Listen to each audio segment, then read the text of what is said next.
திருப்பத்தூர் மாவட்டம் ஆம்பூரை சேர்ந்த ஷமீல் அகமது கடந்த 2015ஆம் ஆண்டு விசாரணைக்கு அழைத்து சென்றபோது உயிரிழந்துள்ள சம்பவம் தொடர்பாக போலீசார் தாக்கியதாலேயே அவர் உயிரிழந்ததாக கலவரமானது நடந்து வருகிறது. இதுகுறித்தான கூடுதல் விவரங்களை வழங்குவதற்காக எமது செய்தியாளர் அரவிந்தன் இணைப்பில் இணைகிறார்.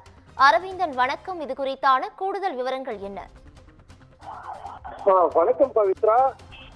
திருப்பத்தூர் மாவட்டமானது கடந்த 10 வருடங்களுக்கு முன்பு ஒருங்கிணைந்த வேலூர் மாவட்டத்தில் இருந்த பொழுது ஆம்பூரை சேர்ந்த ஷகீல் அகமது என்பவர் அணைக்கட்டு பகுதியை சேர்ந்த பவித்ரா என்பவரை கடத்தி சென்றதாக அவரது கணவர் அளித்த புகாரின் பேரில் ஷகீல் அகமதுவை பள்ளிகொண்டா காவல்துறையினர் விசாரணைக்காக அழைத்து சென்ற பொழுது அவர் உடல்நலக் குறைவால் பாதிக்கப்பட்ட நிலையில் அவரை சென்னையில் உள்ள ராஜீவ்காந்தி அரசு தலைமை மருத்துவமனையில் போலீசார் அனுமதித்தனர்.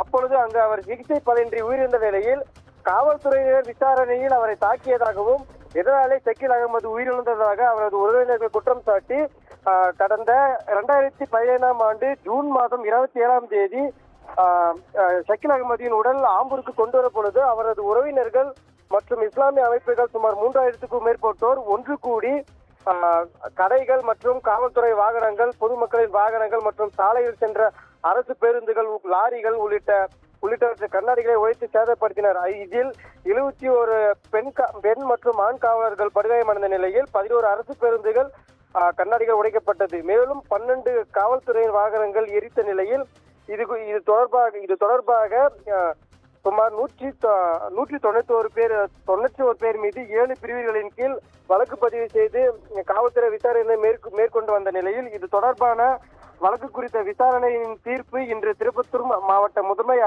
அமர்வு நீதிமன்றத்தில் விசாரணைக்காக வந்த பொழுது நீதிபதி மீனாகுமாரி இந்த ஆம்பூர் கலவரம் தொடர்பான வழக்கு வரும் 28ஆம் தேதி மாற்றி தருவதாக உத்தரவிட்டுள்ளார். இதனால் ஆம்பூரில் சுமார் 1000க்கும் மேற்பட்ட போலீசார் குவிக்கப்பட்ட நிலையில் இது தொடர்பான தீர்ப்பு வரும் 28ஆம் தேதி அறிவிக்கப்பட்டிருப்பது ஆம்பூரில் மற்றும் திருப்பத்தூரில் பெரும் பரபரப்பை ஏற்படுத்தியுள்ளது. பவித்ரா, கூடுதல் விவரங்களுக்கு நன்றி அரவிந்தன்.